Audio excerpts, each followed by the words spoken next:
Greetings, I'm Patrick Quillin, and you and I are getting healthier together. I'd like to share with you some ideas about a beverage that you might consider adding to your diet, green tea. Over the course of thousands of years, epidemiologists, and these are scientists who look back and they say, what do people eat, do, breathe, think, move? What's their lifestyle habits and how does that relate to their disease patterns? I mean, for instance, they found that people who drank uncommonly hot beverages, there are groups in the Middle East who for many years would drink extremely hot coffee and tea, and they found that a high incidence of throat cancer. Well, it makes sense. You keep burning the throat, you're going to have some problems, chronic inflammation. So epidemiologists are very useful at gathering data and telling us maybe we should look at this. One area that has been focused on scientifically is green tea. I'd like to give you just a few quick sound bites on why I'd like you to include green tea in your diet on a regular basis. The groups in Asia, China and Japan, who have used green tea regularly have substantially lower levels of heart disease, cancer, Alzheimer's, obesity, diabetes.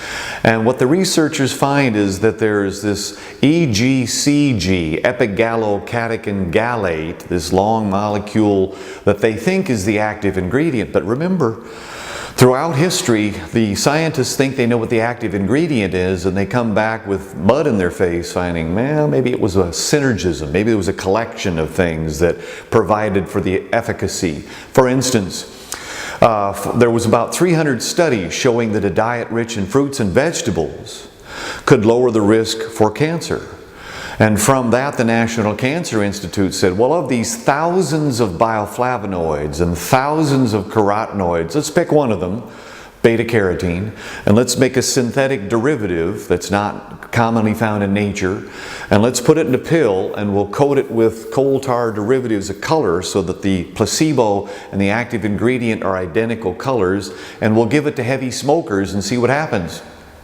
Didn't work well. Actually, the heavy smokers had a higher incidence of lung cancer taking this synthetic beta-carotene, which makes sense.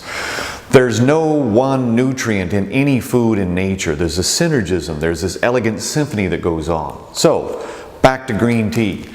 The people who consume 6 to 12 cups a day of green tea have substantially lower incidences of obesity, diabetes, heart disease, Alzheimer's, and what they find is that green tea contains a substance that induces apoptosis, or programmed cell death in cancer.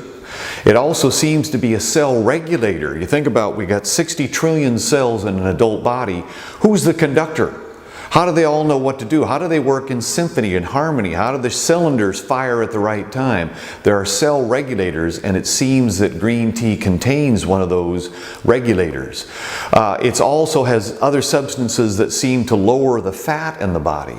So if you want to improve your diet, health, beverage, keep a good supply of green tea. Keep it in the refrigerator. Make it up sun tea. So you're going to put a couple of bags of this green tea in a big glass container, put some in the sun, make it nice and dark, and then put that in the refrigerator and drink it with your meals. I'm Patrick Quillin, and you and I are getting healthier together.